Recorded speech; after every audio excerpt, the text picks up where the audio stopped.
Good evening, everybody. Great to have you here on If You Don't Like That. Fire away with your questions, and we will have some fun right here on these various platforms. I don't know about you. I'm getting kind of a bad taste in my mouth about Damian Lillard and his representatives.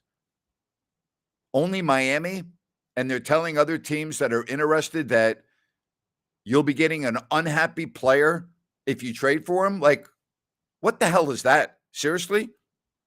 I mean, Damian Lillard now feels that he can demand and dictate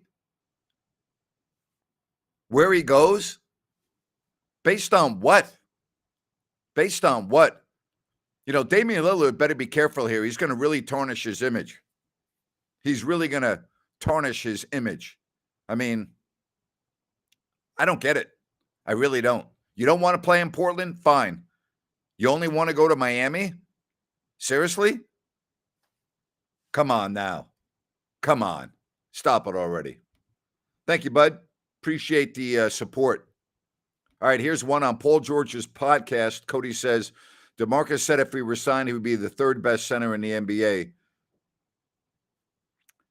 You know, they ought to call him delusional DeMarcus. That's all they should. That's what they should call him. Eduardo in Chile. Hola. How are you, buddy? You know, incredible. Wow. It is. I mean, I don't understand. I really don't. I don't get it. You know, as far as Lillard, Damian Lillard. Yeah, he was a really good player for Portland, and Blazers were lucky to have him. But now all of a sudden he doesn't want to play there anymore, and he says, I'm only going to play in Miami. You know what? Portland should trade him wherever they want. Don't worry about how Damian Lillard's feeling. He already made it clear he doesn't want to play there anymore. It's professional sports. You need to do what's best for your team. Trade him wherever you want. It's the way it goes. It's the way it goes. All right? If you make a deal with Detroit, then you make a deal with Detroit. If he doesn't want to play there, then tell him to retire. That's the way it is. It's ridiculous. It's absolutely ridiculous. Then I'm reading all this stuff about Victor Wembanyama and Britney Spears. Really? What the hell's going on with this world? Crazy. That's right. Eduardo, I agree with you. Trade him wherever the best deal is. You are absolutely correct. All right? All right, here we go with the Kings. I personally think the Kings should start Sabonis, Lyles, Murray, Herter, and Fox as the starting five. I don't disagree. I think that could be a very good starting five. You know, you bring Harrison Barnes off the bench. You bring Malik Monk off the bench. You bring Davion Mitchell off the bench. You bring Vezenkov off the bench, right? Sasha comes off the bench. Yeah. Could do it, you know. I said, mispronounced the name, Vezenkov. Sasha Vezenkov comes off the bench. He's your ninth guy. Don't know about Duarte yet, but yeah, I could see that. I could see that as well. All right. Well, I like Chris Duarte. I thought his rookie season, he was really good. He sprained his ankle at the end of November and never really regained his form and then lost playing time when he did come back. It was kind of a wasted second season. You know, he was taking a couple of picks after Davion Mitchell, and I think he's got a lot of upside. I think he has a lot of upside. I really do. I really do. I think he has a lot of upside. You know, quite frankly, I don't care about people's dating lives. I don't care who they're dating. I don't care who they're with. Makes no difference to me. I don't care. I don't even know why that's news. Damian Lillard will earn $45 million this upcoming season. Seems more difficult to find the matching pieces to trade. I understand that. I understand that. But he's demanding only to go to Miami. And if Portland were only to look at Miami, that makes doing a trade almost impossible.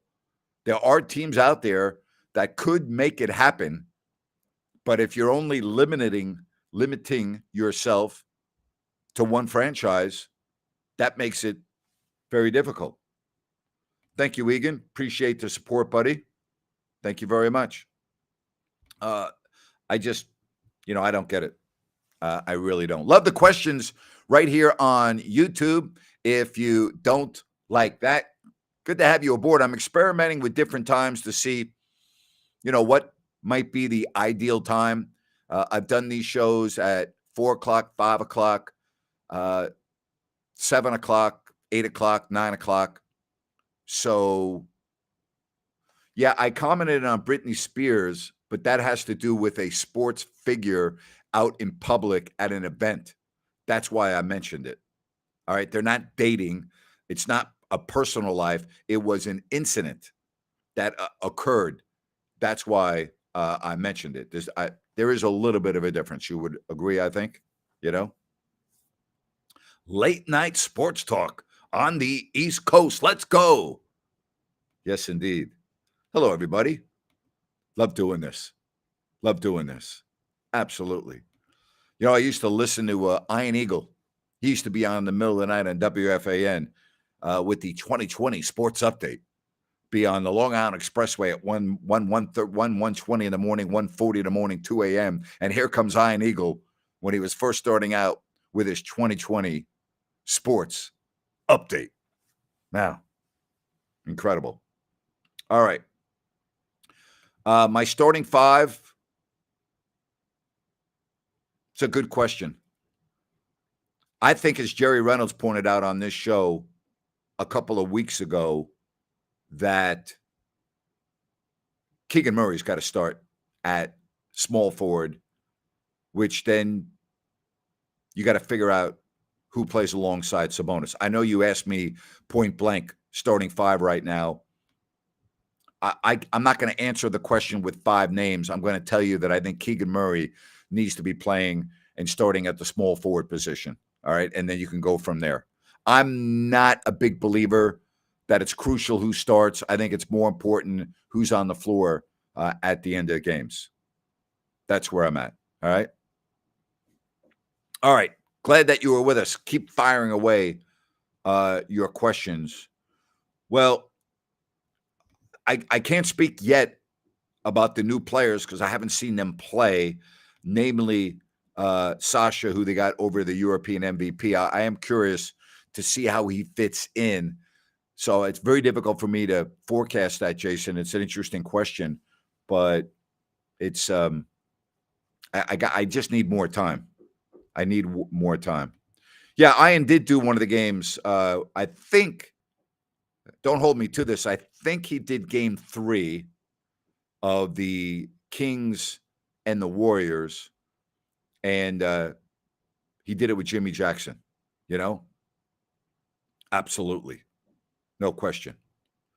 Is he NBA ready? Yeah, he probably is NBA ready. I don't think he's NBA starting material ready. So, yes. No, Keegan is not going to be able to play at the 2. He's either a 3, 3.5, 4, but not the 2. Absolutely. Well, yeah, but define NBA ready. Does that mean just being able to step on the court and play even if you're the 12th or 13th man, or does it mean can you start, right? There you have it. Hey, Patrick, watching back in New York. Patrick, I'm only going to be doing it late occasionally. I don't want to keep people like you up late, but good to have the East Coast representing right here on If You Don't Like That. Yes. Call me the schmoozer. Absolutely. I'll go earlier for you, Patrick. Just for you, buddy. I'll make it a little bit earlier next time. All right? Just for you. For Sasha, I think 7 I think that's about right on the number. All right, you live in Texas. You like the 7 p.m. Pacific show. All right. Hey, Patrick, is 10 p.m. okay for you if I start doing the show a lot of times 10? All right, we got South Florida checking in. See, I didn't realize I've got so many people on the East Coast checking in. Is anybody else watching this stream on the East Coast because, I understand that it's now technically the next day, right? It's Friday. So I'll do the show earlier. Would 7 Pacific and 10 p.m. Eastern time work for you all? What do you think? Egan says he's in Texas. He likes 7 p.m. Pacific, 9 o'clock for him, right? All right, so here's a question from Cody. I think the Jets will miss the playoffs because of the depth of the AFC. All right? I think the depth, I think they're the third best team in their division. And I just think the depth of the AFC, Cody, is going to keep them out of the playoffs. Patrick says 10's okay. 10 p.m. Eastern, yes. Richmond, California. Anytime is time. All right, I'll do the show at 4 a.m. for the folks in Richmond. How's that? Is that okay? All right, 7 to 8. Okay. I like that. Yeah, we're going to find out about the Jets' offensive line. That's very interesting. We're going to find out. All right, so how about tomorrow? We'll do the show at 7 o'clock Pacific. That work? 7 o'clock Pacific, 10 o'clock Eastern tomorrow. That's good, right? All right. I don't see the Jets winning 10 games, not in their division. I don't see it. If Tua stays healthy, they got to play the Bills twice. They got to play the Dolphins twice. I mean, I don't think the Jets are that team just yet. 10 wins. I think 9 is their ceiling. I really do. All right. I really do. I think both the Buffalo and Miami win 11 games this year or more. So I think it's plus 10 for both those teams. I really do. I do understand about what you're saying about Tua, and I disagree about their offensive line. But I do understand what you're saying about Tua. That is a concern. All right. I disagree about their offensive line. All right. Yeah. At times I can do it. At times. We'll see. All right. Love the questions right here on this format. My bro is a Bills fan. Jets are coached well. How do you know the Jets are coached well? What are you basing that on? It's only been 1 year. I think the Eagles this year will go 13-4. I think the Eagles are really, really good. And it kills me to say that, it really does. Here's an interesting question. Mike Bibby event coming up at the end of July makes me wonder how different the city, the team, and those players' lives would have been if the Kings had won in 2002. Every player would have their jersey hanging up in the rafters. They would be forever heroes of Sacramento. Their names would live for infamy.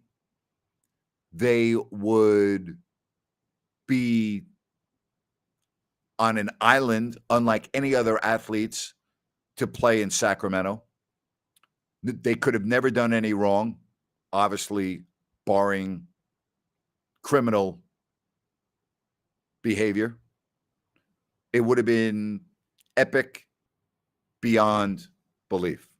Appreciate the donation, man, and all of those of you that have donated via the Super Chat. It means a lot to me, even if it's $1.99 or if it's $10 or $20. It never goes unnoticed, all right? And as far as the poll goes, thank you very much. I appreciate the suggestion. Thank you. I'll see how to do that. Thank you very much. But as far as 2002, had they won and beat the Lakers in the Western Conference Finals and then beat the Nets, then it would have changed everything. First of all, the Kings would have never even contemplated moving. That would have never happened. So we wouldn't have gone through the saga of they're going to Anaheim, they're going to Seattle. That would not have happened. I know there are naysayers out there. Well, Grant, Seattle won a championship in '79 and they moved. Different story. We would have never gotten there. A lot of things would have been different. A lot of things would have been different. All right. No question. I don't know if they would have swept the Nets. Probably would have, but the series would not have gone more than 5 games. All right. Real expectations, 15 minutes a game, struggles, good one night, not so good the next night. That's where I'm at. All right. No question. I really don't have any comments on bodybuilders and why many have been passing at a young age. I'm not qualified to speak on that. Sorry about that. I would say, well, you forgot one. All right. You forgot a couple. And I know this is your opinion. You got to put Yogi Stewart in there, Sacramento native. And I don't know how you can't have Vlade Divac on there. I don't understand. But I mean, you got to have Yogi Stewart on there. Absolutely. My thoughts on Miami is I need to wait and see whether or not they're going to get Damian Lillard. But they got Eric Spoelstra. They got Jimmy Butler. They have a lot of grit. You get Tyler Hero back. You have a good team, but they were 8th this year in the East. I know they got it going on in the playoffs, but there was a reason why they're 8th. They're an aging team. That's concerning me when I look at their roster. They're a little long in the tooth, so to speak. So that would make me a little nervous if I am Miami. All right. Connor, thank you very much for the donation. Greatly appreciated. Not until they get more hotel rooms, Connor. Not until they get more hotel rooms. All right. That's where they're lacking. They need another 1 or 2 hotels like the Sawyer, like the Hyatt. And quite frankly, I don't see that happening in downtown Sacramento anytime soon. So that's a very good question. All right. I get that asked a lot, Connor.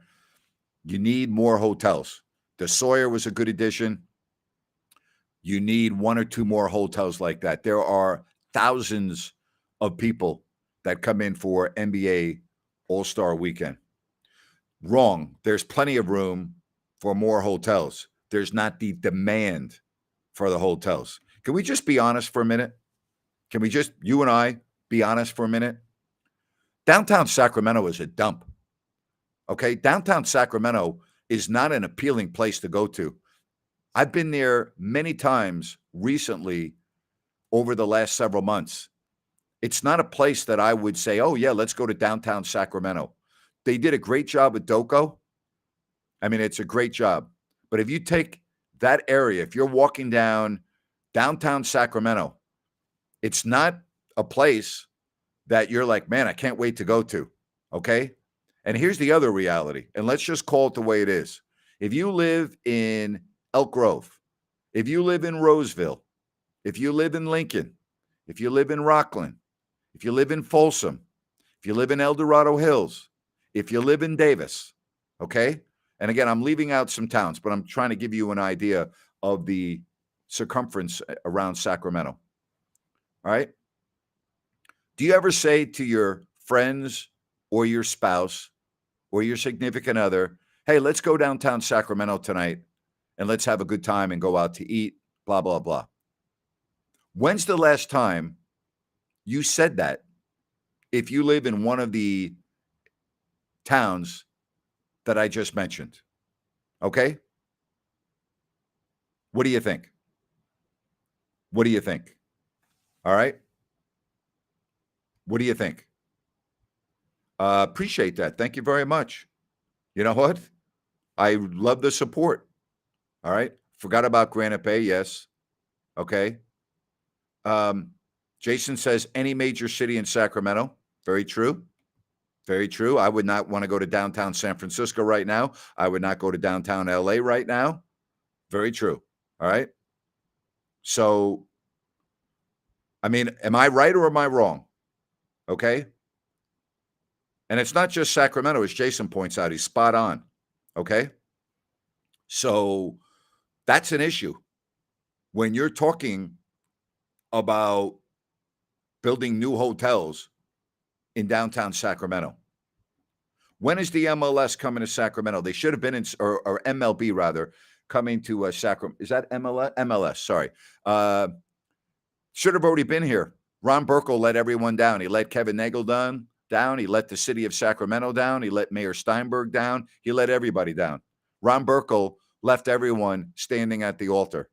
Blame him for not having the MLS in Sacramento. And quite frankly, with what San Diego just paid for their expansion franchise at $500 million, I don't see it anytime soon. All right? Don't see it anytime soon. Thank you, David. Appreciate it. All right? That's not true that no downtown is good, but they are dwindling. Okay? They are dwindling. That's not true. There are some downtowns that are very good. Sacramento's not one of them, I'm sorry to say. And it seems that most of the people on this chat agree with me. And it's unfortunate. You know, it is unfortunate. Could be so much better, but it is what it is. All right. So happy to have you here. Don't forget about Bennett's. They are awesome. Fair Oaks and Howe, great location, formerly Banderas, Roseville, another tremendous location right on Eureka and Lead Hill Road, and soon coming to the Blue Oaks Town Center. About 3 weeks ago, I had a chance to go out to the location at the Blue Oaks Town Center. It is going to be awesome with a capital A. Go to Bennett'sRestaurants.com to check out their menu and everything they've got going on and food to go. That's Bennett's Restaurants, prime seafood and steak, Bennett'sRestaurants.com. All right, we roll along right here with your questions. Excellent questions. All right.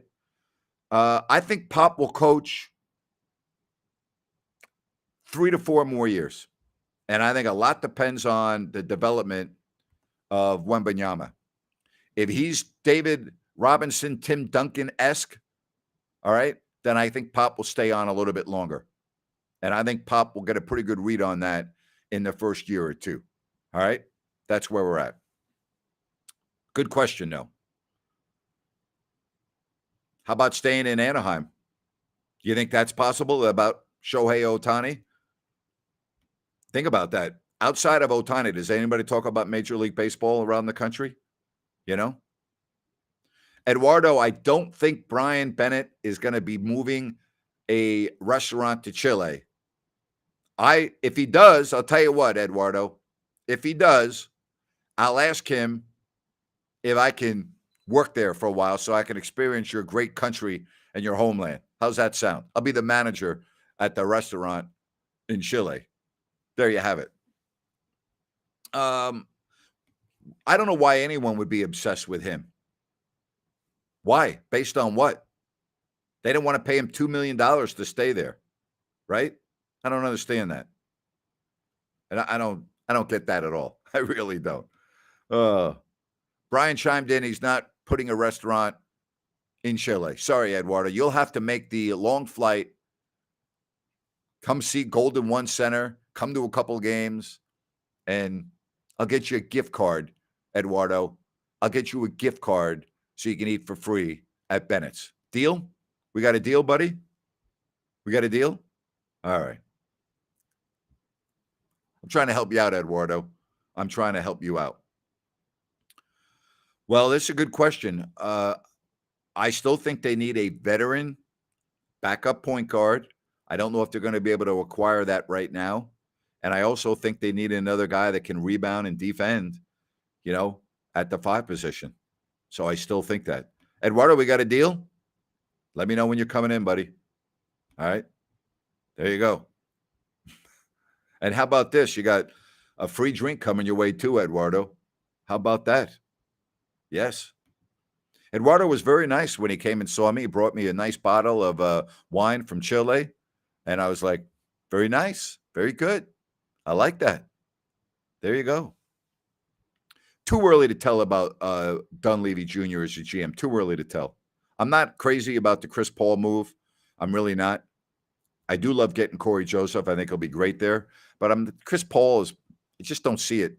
And I'm not so sure about trading a a 24-year-old or for a 38-year-old. And so, this is a bottom line business, right? You either win or you lose.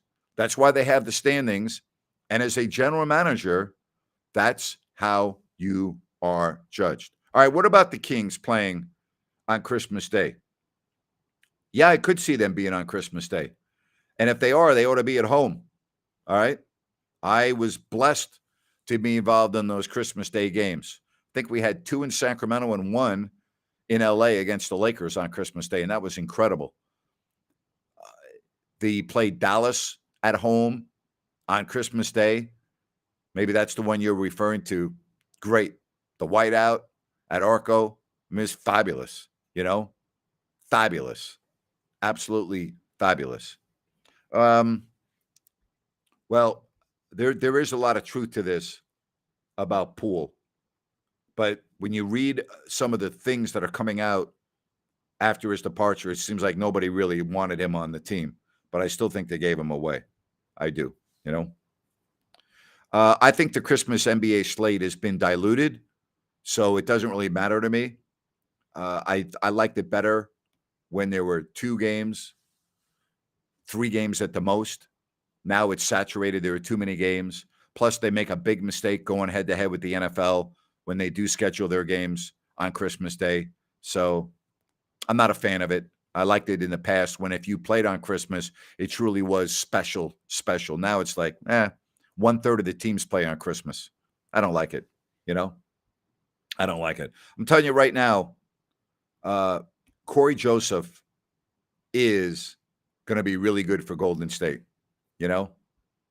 Luigi, don't worry. We'll get him out here again. All right? We'll get him out here. Eduardo, you're getting some love from the Sacramento faithful and people around North America. All right? I like that. I like that. They love you, Eduardo. They love you. Yeah, I did see this too. That was incredible. I just thought it was hilarious that Clay's problems with Poole was he shot too much. Come on, Clay. What were you doing in the conference semis? Well, I'm feeling a lot better when Clay shoots rather than Jordan Poole. But I have you, Oh, man. I have no idea about my future. I really don't. And I don't even know the answer to your question about the lawsuit pending. It's a fair question, but I have no idea. I really don't. I am keeping all my options open, and we'll see what happens, But for right now, I'm planning on doing a lot of these shows. Ryan and I are getting geared up for October when we'll be doing shows for every game. They went very well last year. We had great response, tremendous feedback. There were some nights where we had over 30,000 viewers. So I'm looking forward to doing that again this year with Ryan. And before you know it, it will be right here. We're not that far off, training camp in September and then the NBA season. I'm not a fan of the in-season tournament. I don't like it, The New York Giants are not calling me. If they did, I would be there within 3 hours and 15 minutes. Okay? They already have a tremendous announcer in Bob Papa. Bob is a very good friend of mine. Bob's not going anywhere. Bob's been with the Giants for decades.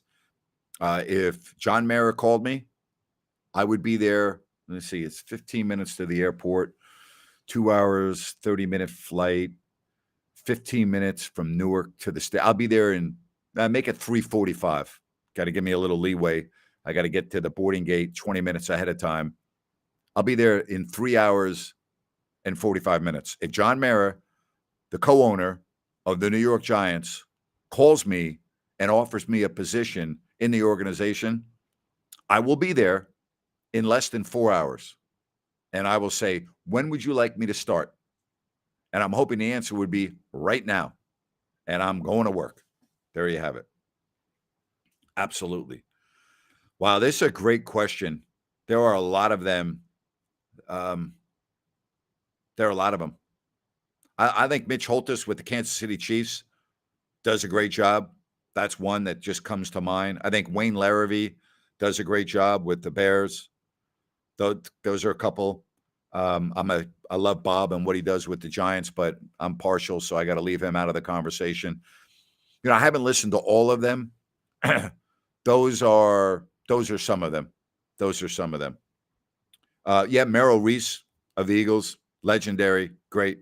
I absolutely, I should not have omitted him, but I'm doing this off the top of my head. Merrill Reese is tremendous. He really is. He is tremendous. No question.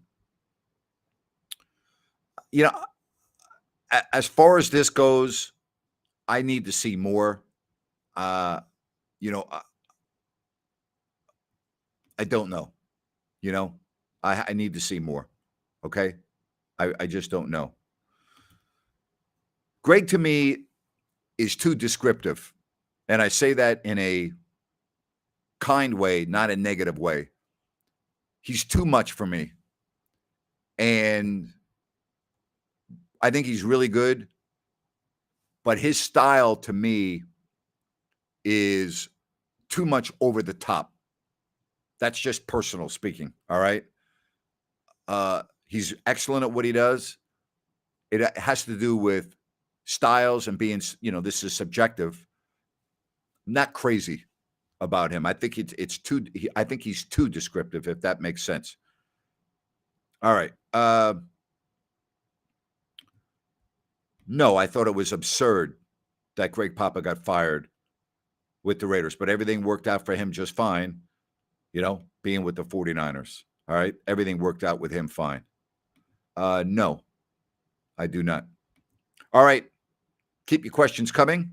And in the meantime, I will once again tell you that if you want to email me, it's very easy to do. gnapier@gmail.com. All right. You can check out my website, if you don't like that.com. And if it's easier for you, you can just go to grantnapier.com. All right. It's all there for you. And I want to say thank you to New Works Plumbing of Sacramento. Just go to sacserviceplumbing.com or call the number on your screen for all of your plumbing needs and repairs. That's sacserviceplumbing.com. New Works Plumbing, they've got a fix for you. Rolling right along here on this evening edition. Eduardo, you're going to live in downtown Sacramento? There you have it. All right. There you have it. All right. My thoughts on the Yankees are they are an embarrassment. I've been saying this for years. I said it last year. I said it in June with Sean Salisbury when the Yankees got off to that blistering start. And I said, they will not win against the Astros. They can't compete against the Astros. I think Brian Cashman should have been fired years ago. I've been very consistent about that. I think they're embarrassing. That's what I think. For their payroll, I think they're mismanaged. I think they have a terrible team. And when I mean terrible, I'm speaking in relation to their payroll. And quite frankly, I would make major changes if I were the owner of the New York Yankees. Not pleased with anything they've done over the last several years. I said I would not have signed Aaron Judge in the offseason. I would have gone out and spent that money on several players as opposed to Judge. And I'm a huge Aaron Judge fan. He's a consummate Yankee.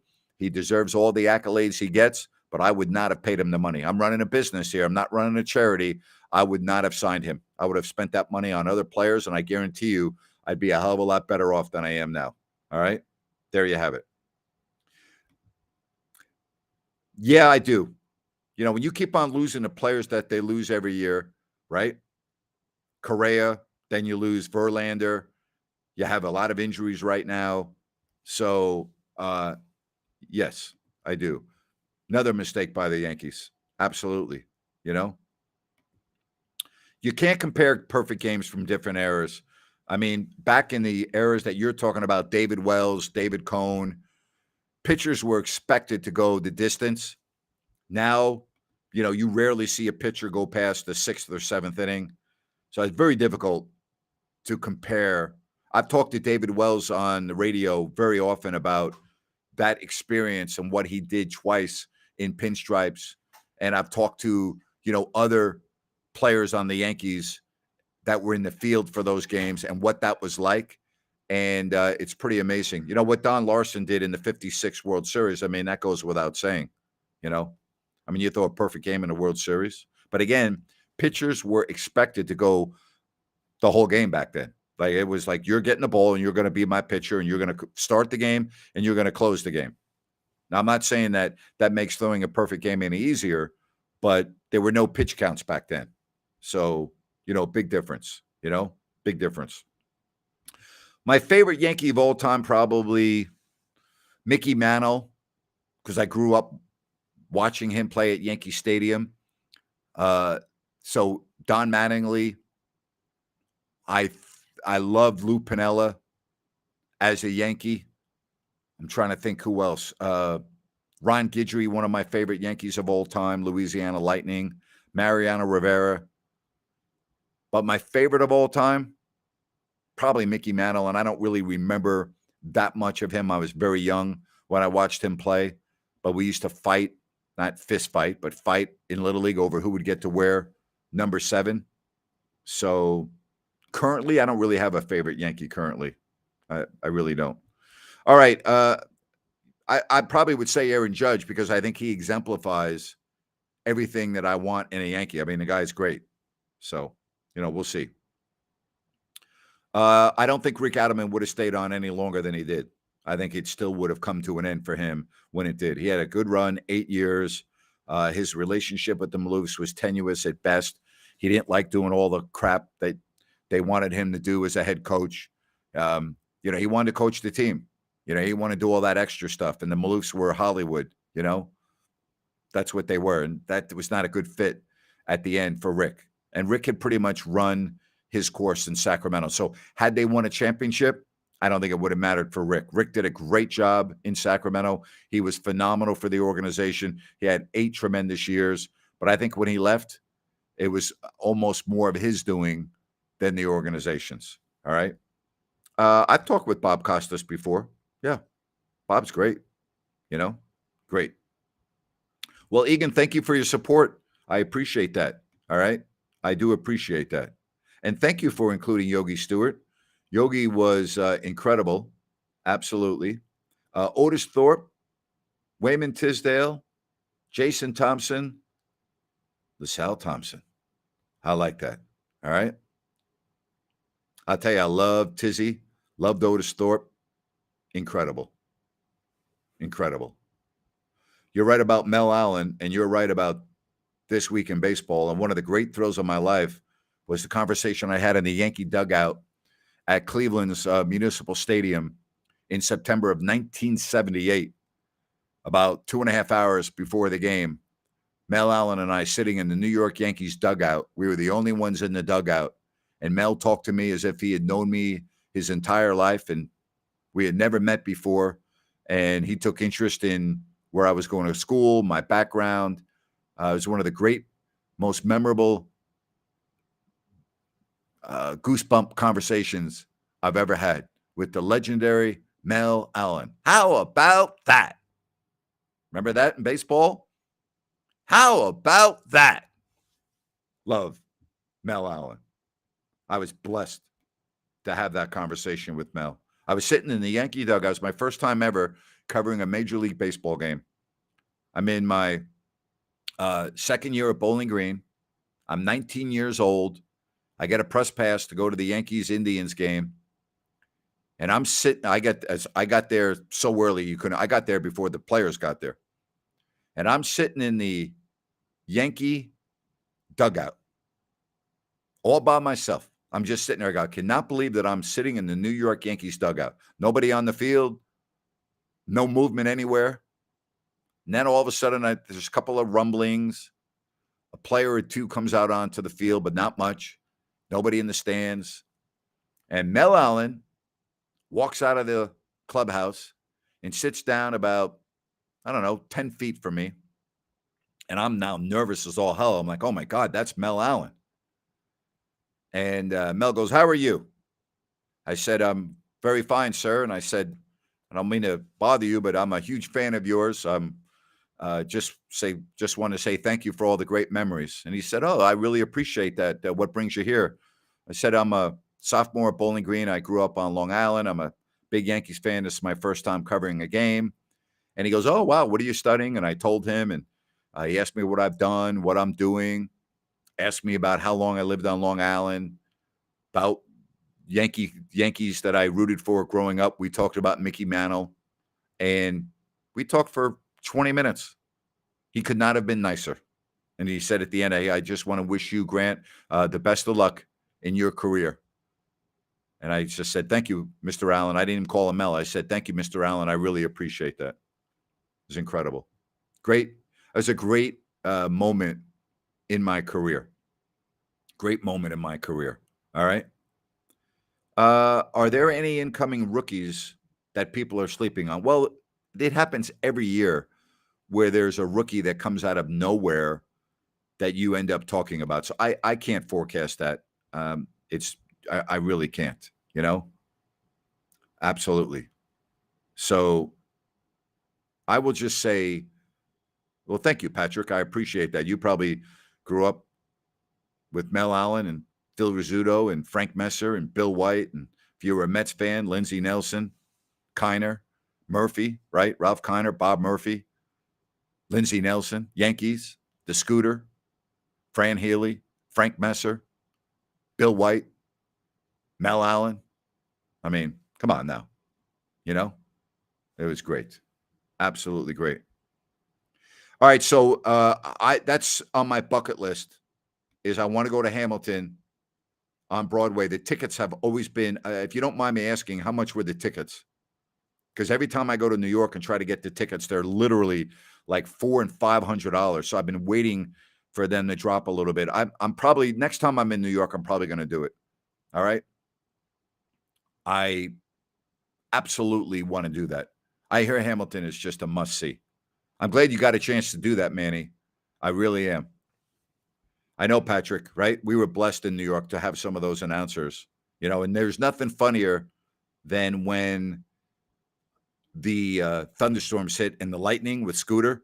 Scooter was so scared of the lightning. He was like a little kid, in a corner. It was incredible. All right. Yeah, I met Ray Fosse. Love Ray. Had him on my radio show quite often. It was a big loss. I'll tell you, I'll tell you one thing about Ray Fosse. Ray would not have stayed quiet with what happened to Glenn Kuiper. I know Ray. Ray would have spoken up for him. Unlike Dallas Braden. All right? Ray would have been right there in the forefront. I know Ray. I knew Ray. If Ray were still with us today, he would have backed up his partner. All right? That's not bad, $250 and great seats. Good job there. That's good. All right, good. Well, next time I go to New York, it's on my list. I'm doing it. All right. Thank you, Manny, for that. The late, great Ray Fosse. Yes, indeed. Indeed. We lost him way too soon. He's a great man. I loved having him on the show. I really did. I used to love having Ray on my show. All right, so tomorrow we'll do this at 7 o'clock Pacific and 10 o'clock Eastern. That good with everybody? By the way, this means a lot to me. If you have not yet subscribed, please subscribe to the channel. You're under no obligation. You're not getting hit with emails. No one's asking you for money. You'll just be aware of whenever I do a show. So if you have not yet subscribed, just take a second, hit the subscribe button. And if you would not mind, hit that like button, give it a thumbs up. All right? Absolutely. I don't care about the hot dog eating contest. I don't even watch it. So I'm not going to do a rant on that. I'm just not. So I really, this is so awesome. Yes, hit the notifications.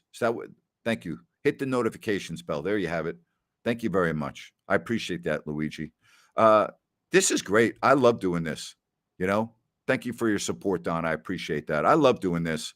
This is a lot of fun. Don't know what questions are going to be coming my way. It's random. We keep the show flowing.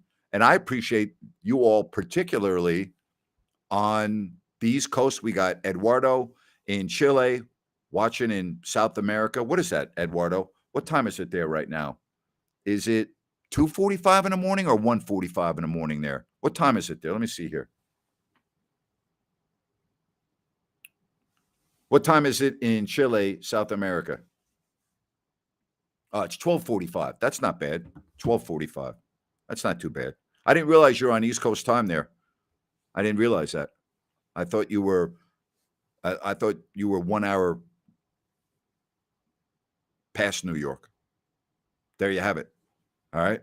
Well, thank you, Eduardo. I appreciate it. Thank you for staying up so late. Manny, thank you very much. And thank you for sharing going to Hamilton and the ticket prices, because I'm going to do that. You know how much I love to travel, right?